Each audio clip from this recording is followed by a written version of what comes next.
And greetings YouTube gamers, welcome to another episode of Retro Raider. My name is Johnny Retro and welcome to the channel. So today I have a review for you guys, an NES game called Solstice. However, if you're new on the channel, don't forget to subscribe and hit that notification bell so you won't miss a thing. Now, Solstice, so why am I bringing this game today here on the channel? Well, first of all, I acquired this game early on this year. I bought this game on a convention here in Portugal, Iberanime, and the reason why I bought the game was, first of all, it was cheap, and the second reason was, although I didn't play the game before, I kinda knew what it was all about. I knew that it was a puzzle adventure game, isometric game, and as you guys know, I'm a huge fan of old school isometric video games. But a couple of days ago, I finally found a little bit of time to put into this game. Now, here's the thing, although I wouldn't consider this game a hidden gem, one thing is certain, a lot of people didn't play Solstice. And I think that the reason for that is due to the fact that there's a little bit of a turn-off in this game. And that turn-off is its difficulty. Because believe me guys, we are going to talk about a very, very hard video game. And I will dare to say that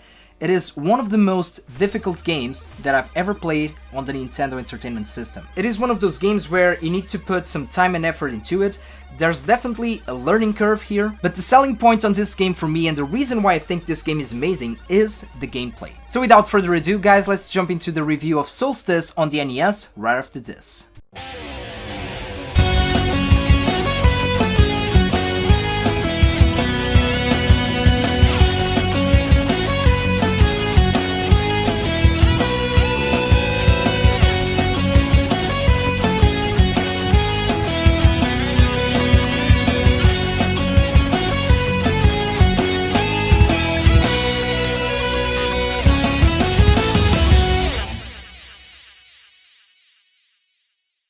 So, a little bit of information about Solstice. Solstice is an isometric puzzle adventure game created by Software Creations. It was originally released in North America in June of 1990 and in Japan 1 month after. It got an European release in September of 1991. Solstice was also heavily influenced by two classic ZX Spectrum games, Pentagram and Nightlore. Now, although this is an adventure game, when we think about classic video games, especially 8-bit video games on the NES, we really don't expect, a huge background story. But the story on Solstice, although simple and with a couple of cliches, I think that it blends really well with the atmosphere of the game. On the eve of the winter solstice, the evil wizard Morbius the Malevolent kidnaps Eleanor, Princess of Arcadia, with the plan to sacrifice her in a ritual for him to become the evil Baron of Darkness. You play as Shaddix, the good wizard, and a witness of the kidnapping. Once while researching Castle Rock, Morbius' stronghold in the Library of Arcadia, he finds about a secret passage to Castle Rock and a way to defeat the evil wizard. In Castle Rock, Shaddix must find the 6 pieces of an ancient weapon, the Staff of Demnos, the only weapon that can destroy Morbius and save the Princess Eleanor. So yeah, it is that basic plot of going into the castle and save the princess, but it definitely puts a little bit of flavor into it. Now, like I said guys, this game is hard and it is really one of those games of trial and error. There's a lot of exploration to do around here, there's a lot of patterns to memorize, a lot of platforms, and it is also one of those games that you really need to put some time into it because the more you play, the better you get at it. But let me warn you, you're going to die a lot in Solstice. And just listen to this sound.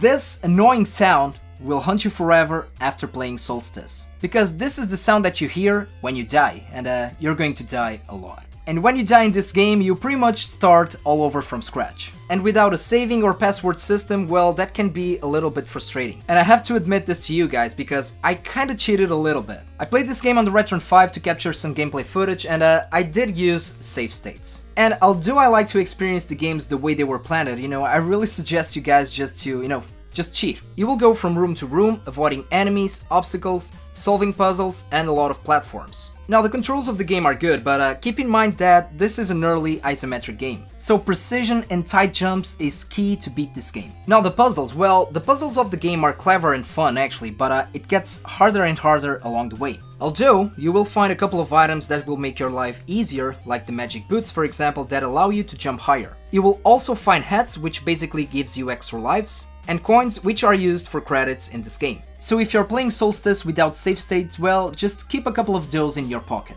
Now, speaking about the items, the most important ones are your potions. You have 4 different types of potions at your disposal: blue, purple, yellow, and green.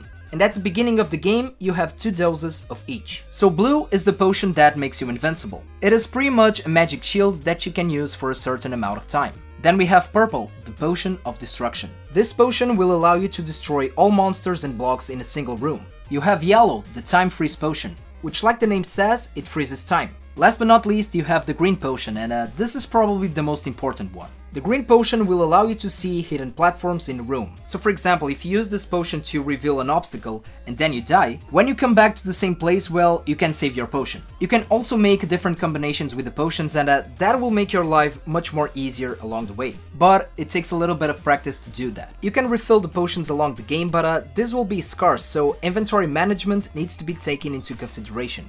Now, about the graphics of the game, well, I think that the graphics look beautiful. At the time, 3D was not still a thing, so isometric games were, kind of 3D back in the day. And I think that the isometric perspective of this game really gives, a very cool ambience to it and a kind of a 3D environment. The problem is that you don't have shadows in this game, so your character doesn't have a shadow, and the platforms also don't have a shadow. And that makes the jumps and the platforms a little bit more tricky. Now, we all know that NES games were basic back in the day, if you compare them, to modern games, of course. But the whole map of this game, it really is astonishing. You have more than 150 rooms to explore in Solstice. And each room, guys, is completely different. You have rooms inside the castle, then you have gardens. It is kind of impressive. Now, last but not least, guys, one of my favorite things about Solstice is the music. The soundtrack of this game, it is one of the most amazing soundtracks that I've ever heard on an 8-bit video game. Now, I know nothing about programming or coding or pretty much how to make a video game, but I know my stuff about music and, music programming pretty much. So when we talk about these old school video game guys, we need to take into consideration that, the songwriters and the programmers had a lot of limitations to go through. And we're talking about hardware limitations. Because nowadays, in modern gaming, the sky is really the limit. You can have hundreds and hundreds of gigabytes to make a game. Well, back in the day, that was not the case. And everything in the game takes space, we're talking about, the graphics, the sprites, the backgrounds, the text, and the music, of course. So back in the day, in games like this, the music was really just a loop, to save space. But just listen to the title screen of Solstice.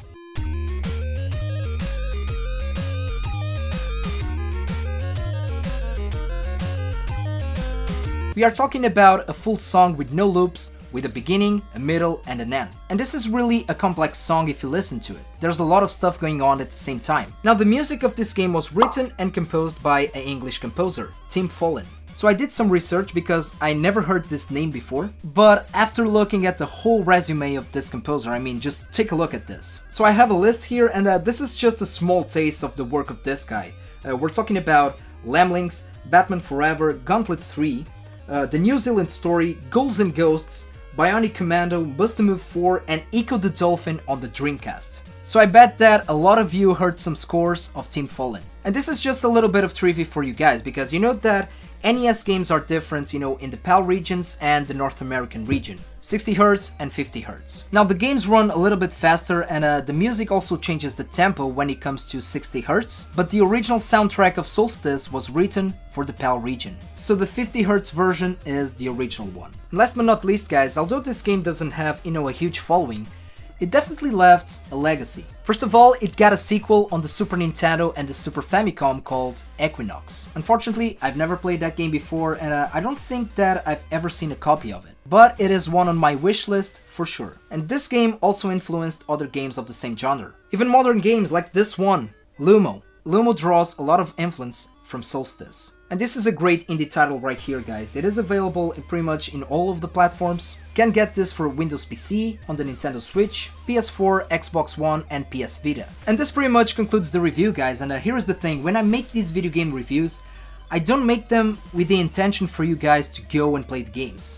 These are just my personal opinions, and that's why I tend to talk about games that, that I like to play. However, with that being said, guys, I strongly suggest you to play Solstice. Even if you are a little bit apprehensive, just give it a go. It is a brilliant game, it is fun to play, looks amazing, and the best of all, it is a cheap game to get. And there you go guys, this was my review of Solstice on the NES. And please let me know on the comment section below if you ever played Solstice before. Did you enjoy the game, or it is just too hard for you? Let me know on the comment section below. And as always guys, thank you so much for watching. Don't forget to put a like on this video, please subscribe to the channel and take care of yourselves, take care of the gaming community, and game a lot.